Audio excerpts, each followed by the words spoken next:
Hi, it's Vince Delmonte from Your Six Pack Quest. Welcome to another video coaching lesson. Today we're going to be talking about the truth about fat burners. And I'm often asked, Vince, which ones are hype, which ones work? If you've ever experimented with fat burners, you know that they promise the world, but when it comes time to deliver results, they often simply just come up short. I take this topic very seriously, and the least of your concerns are supplement companies laughing behind their back after they've taken your hard-earned money.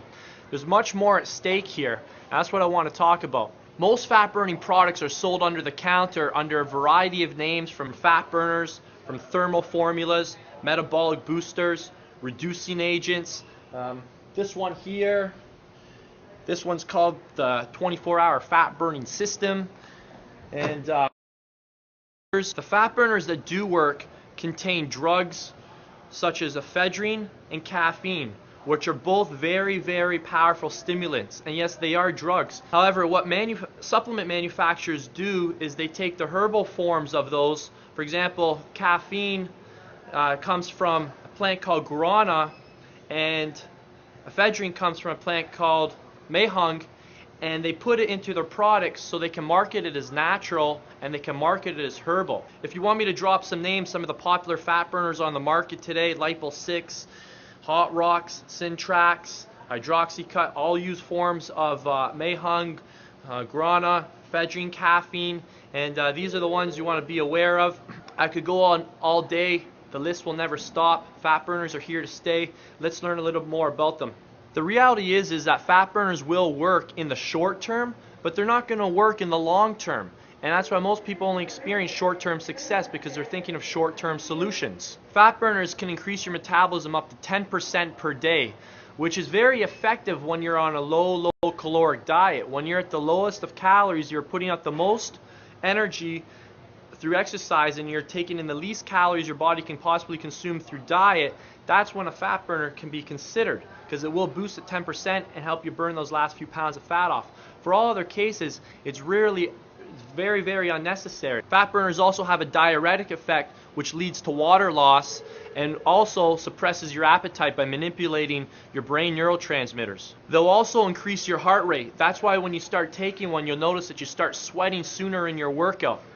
They also can cause headaches, and they can also cause tremors and some of the more intermediate side effects. On the extreme end, the reality is that fat burners can cause strokes and they can cause deaths.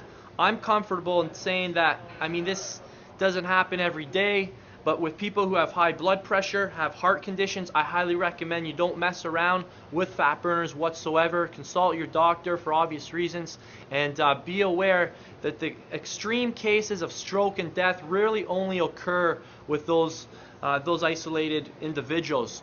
But still, don't fool yourself that they do play on your heart rate and they do play on your blood pressure. So just to summarize, if you're at special risk for high blood pressure, heart conditions, don't mess with fat burners. If you're not, you might be able to experiment with them a little, but again, don't fool yourself. You are messing with two very, very important systems in your body, and it might not be worth it unless you're a very, very, very competitive athlete, or you're a competitive bodybuilder, fitness model, and your livelihood is at, on the line. What you do to your health should be related to how serious you are with your goals. Let's consider why fat burners are so effective. The reality is that they're not going away. They're here to stay, and it's important for you to learn to discern and learn how to make wise decisions and determine whether these are for you. Again, I'm mainly concerned with people who use these because they can create some very harmful long-term effects. It's important to understand that fat burners are here to stay, and one of the main reasons is because fat loss is a very emotional topic, and marketers know this. They know that your heartstring is attached to your wallet string. They're going to keep tugging on that heartstring till your wallet pops out.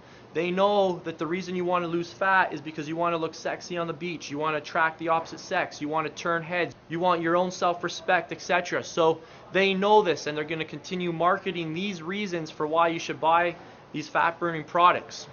Second of all, is that fat-burning products do work in the short term. And whenever you see a short-term result, you're going to get attached to that feeling of results, and you're going to keep buying it. And the third reason why fat burning supplements are here to stay is because they are very addictive. Just like recreational drugs, when these are taken for long periods of time, your body becomes dependent on them. So when you come off of them, it creates energy loss and withdrawal symptoms, which can be very, very depressing and very frustrating, which causes you to go back onto them, which causes long-term health problems. Since this classic addiction is 100% natural, supplement companies can make a fortune. Okay, before I wrap up here, I just want to make a note that the reality is that a lot of people use fat burners. And I'm going to admit, in the last 4 weeks of a contest, I'm going to experiment with some ephedrine and caffeine myself. And I've done this before, and I'm going to give you some recommendations on how to do this safely so that you don't hurt yourself. Now realize this advice is for people who are males pushing single-digit body fat, guys who are going to get up on stage. This isn't to burn a quick 10-15 pounds of body fat because you've been slacking all winter. This is for people who are dialed into their diet programs. You've hit a 90% threshold in your training and your nutrition. This is when your metabolism's at its all-time low because of your energy output and because of your low calories. Taking some ephedrine and caffeine is going to spike your metabolism and help you burn those last few pounds of fat off. What I recommend doing is just buying 25 milligram ephedrine tablets and 200 milligram caffeine tablets, and starting off with just taking maybe one caffeine tablet a day before your workout and monitor that for an entire week. The next week you can take an ephedrine 25 mils with your caffeine and monitor that for an entire week. Then you can progress to 50 grams of ephedrine with your 200 milligram of caffeine and do that for your third week. So you want to do it progressively. You want to listen to your body. You don't want to throw it all at your body all at once, or that's what can cause some problems. There has been research that shows that there are guys who take up to 75 milligrams of ephedrine plus 200 milligrams of caffeine together up to 3 times a day for up to 6 months with no problems whatsoever. Don't bank on the fact that you might be that one case that has no problems. I still recommend starting off on the far beginner part of the continuum and moving slowly, listening to your body. And if you're if you don't feel comfortable taking, if you're feeling too shaky, if your head's pumping too much, then that's a sign to get off of them, and your body's probably not meant to take them. With the ephedrine caffeine too, if you are going to use it, make sure you cycle it. I typically go 2 days on, 1 day off, or 3 days on, 1 day off. And there's other ways of doing it. Some guys do 2 weeks on, 2 weeks off. Again, it's something you're going to have to experiment with. But again, these recommendations are only for people who are 4 weeks out from a competition, who've already dialed down to the lowest of lows, and are ready to just push that last bit of fat off. Just to summarize, guys, fat burning supplements are good maybe for the short term, bad for the long term, and everyone listening here, I'm assuming, wants long-term results, not short-term results. So focus on the things that make the big difference: nutrition, diet, and lifestyle, and realize that fat burning supplements are a surefire way of making lots of money for supplement companies because they can be marketed as cheap, they can be marketed as safe, and they can be marketed with a lot of emotional, hypey advertisements. And those are 3 things you want to be aware of.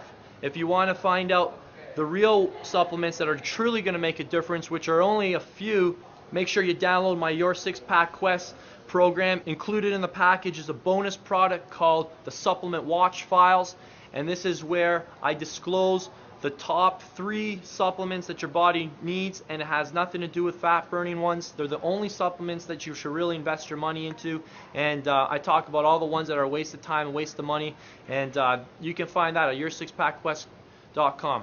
We'll see you soon for another video coaching lesson.